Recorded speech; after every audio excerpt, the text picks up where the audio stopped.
Hello, my name is Robert Dean Steele, and today I want to just share with you just a couple of thoughts about being encouraged. Now, there are times in our lives where we almost feel overwhelmed by the things that we are facing, losses of jobs, family, things like that, maybe situations where all of a sudden something happens to us and we're blindsided and we don't know what to do and we don't know how to respond. Well, it's in those moments that we really need the Lord helping us. I love what it says in Nehemiah 8:10. It says, "The joy of the Lord is our strength." Now, in those moments that we're sideswiped, in those moments that we feel overwhelmed, in those moments that we feel frustrated or discouraged, or something happens where everything just kind of feels like we've just gone off the rails, that's the moment where we can have that deep seated contentment. Now, the one thing that we must do in those moments is remember that the Lord is going to be with us. Now, there's that wonderful promise in Matthew chapter 28, verse number 20, where God says, I will never leave you nor forsake you. So basically, you need to remember one thing.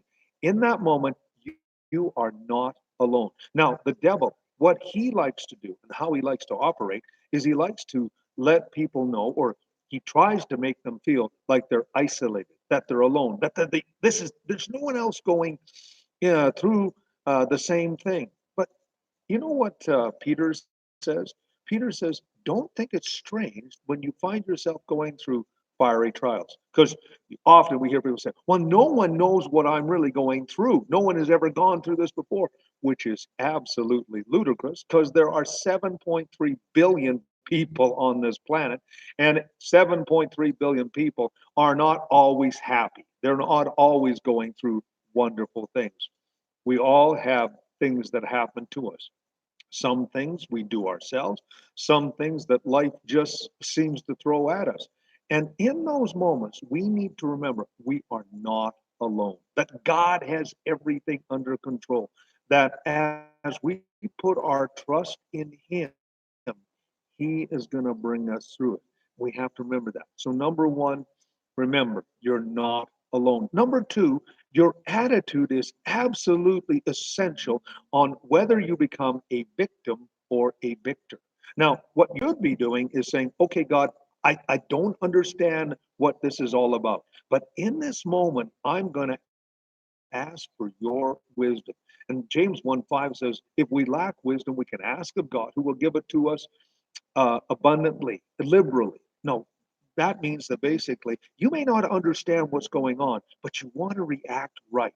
You don't want to become a victim. You don't want to start playing the blame game. You're going to be asking questions like this: Lord, how can I best respond to this? And how is this thing going to work out? And give me the wisdom not to make it worse or try to do something in my own understanding. There are times that we need to work it out. There are times where we have to, step up to the plate. But there are other times where we don't know what to do, and there's nothing that we can do about the situation. If there's nothing that you can do about it, then you have to trust God. And if there is something that you can do about it, well, do something about it.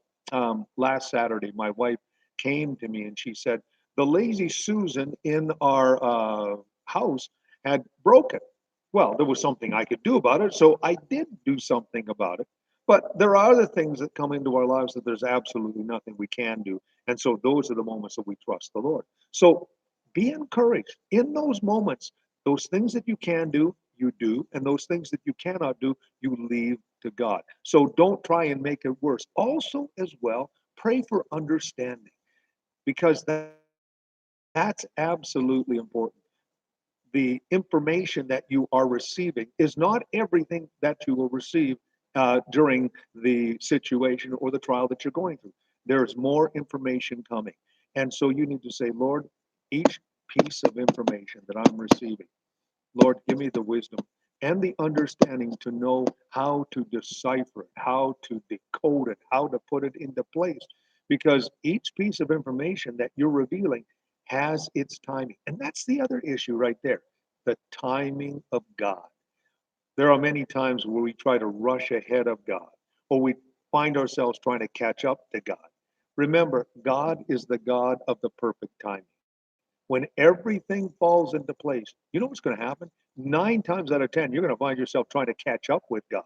So don't try and make it happen when it's not supposed to happen.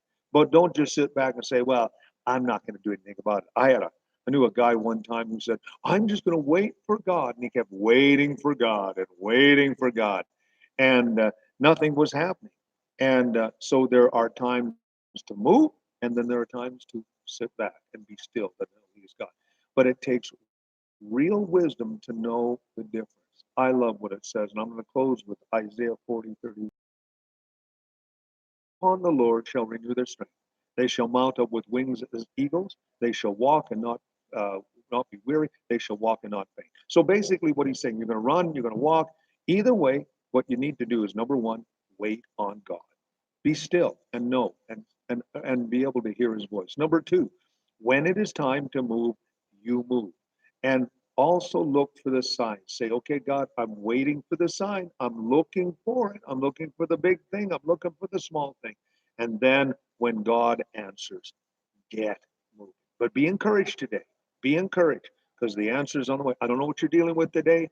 I know that there are days that I'm dealing with stuff, and those are the days that I say, okay, God, help me not to make it worse and let me wait for your time. Just some thoughts. My name is Robert Dean Steele. Just want to encourage you today. Have yourself a great and godly